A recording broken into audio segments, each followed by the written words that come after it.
മാർപ്പാപ്പ വരുന്ന ദിവസം അന്ന് തൃശ്ശൂർ അല്ലേ, അവിടെ വെച്ച് ആ ദിവസം കാര്യങ്ങൾ എങ്ങനെയായിരുന്നു? ആ ദിവസം അന്ന് ആൾക്കാരെ കണ്ടപ്പോൾ ഞാൻ ഫുള്ള് ഷോക്കായി പോയി. എന്താ ഇവിടെ നടക്കണേ? പിന്നെ വെറും സൗണ്ട് ഇതൊക്കെ ഞാൻ അങ്ങനത്തെ ഇതൊന്നും കണ്ടിട്ടില്ല. അതൊരു ഫീലിങ്സ് ഉണ്ട്. ഫുള്ള് ആൾക്കാർ അന്ന് നമ്മളെ സെപ്പറേറ്റ് കാറിൽ കൊണ്ടുവരുന്നു.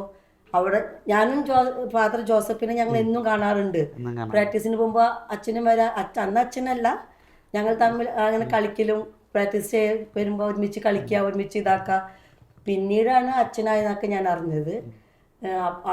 അന്നത്തെ ദിവസം ഞങ്ങൾക്ക് സെപ്പറേറ്റ് ആയിരുന്നു എല്ലാതും. അന്നത്തെ ദിവസം ബൊക്ക പിടിക്കാൻ പ്രാക്ടീസ് ചെയ്യിപ്പിച്ചു. അപ്പോൾ ബൊക്ക ഭയങ്കര ഹെവി ആയിരുന്നു. എനിക്കത് പറ്റിയില്ല. അപ്പോൾ ഞാൻ പറഞ്ഞു എനിക്ക് പറ്റില്ല, ഞാൻ വീണ് പോകുന്നു. അന്നാണ് അവർ വലിയൊരു ബൊക്കേനെ അത് ചെറുതാക്കി എനിക്ക് ഒതുങ്ങാവുന്ന ഒരു ബൊക്കാക്കി തന്നത്. അതൊക്കെ നല്ല ഓർമ്മയിലുണ്ട്. പിന്നെ കൊണ്ടുപോണതും ലോറൻസ് അച്ഛൻ പിടിച്ചുകൊണ്ട് പോണതും ബിഷപ്പ് ജോസഫ് കുണ്ടുകുളം സ്റ്റേജിലേക്ക് കയറ്റുന്നതും അതൊക്കെ എൻ്റെ ഓർമ്മയിലുണ്ട്. പിതാവായിരുന്നോ കയറ്റിയത്? കൈ പിടിച്ച് കയറ്റിയതൊക്കെ അന്ന് വലിയ നമ്മൾ ആ സ്റ്റേജിൽ കയറുമ്പോൾ ഫുൾ ഷോക്കായിരുന്നു, എന്താണ് നടക്കണേന്നുള്ളത്. ആ ഒരു ചെറിയൊരു കൊച്ചിൻ്റെ ഒരു അച്ഛന് പിന്നെ പറയുമ്പോൾ അച്ഛൻ്റെ ഫാമിലിയോടൊക്കെ തന്നെ വന്നിട്ടുണ്ടായിരുന്നത്.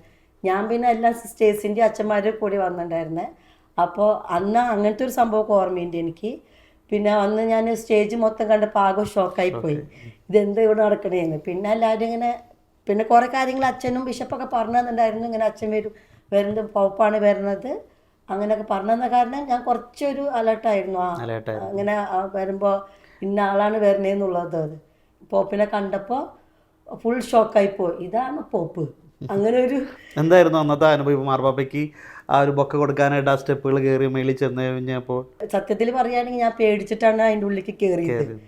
ആൾക്കാരെ കണ്ട പേടിച്ചിട്ടും പിന്നെ അച്ഛന്മാരിങ്ങനെ എല്ലാം സ്റ്റെപ്സ് അതായിട്ടുള്ള പറഞ്ഞു നിൽക്കുന്നത്. അപ്പം നമ്മൾ അതേപോലെ തന്നെ നമ്മൾ ചെയ്തില്ലെങ്കിൽ ഇവരൊന്ന് ചീത്ത കിട്ടുമോ, അങ്ങനെ ഒരു ഇതുണ്ട്. അങ്ങനെയാണ് ഞങ്ങൾ കയറി ചെന്നത്. പിന്നെ അച്ഛൻ അന്ന് എല്ലാം ഇങ്ങനെ പിടിച്ച് എപ്പോഴാണ് കയറണ്ടേ എപ്പോഴാണ് ഇറങ്ങണ്ടേ അതൊക്കെ പ്രാക്ടീസ് ചെയ്തേക്കണ കാരണം എല്ലാം ഓക്കെ ആയിരുന്നു. ആ സമയത്ത് മാർപ്പാപ്പനെ കണ്ടപ്പോൾ ഒരു സന്തോഷം,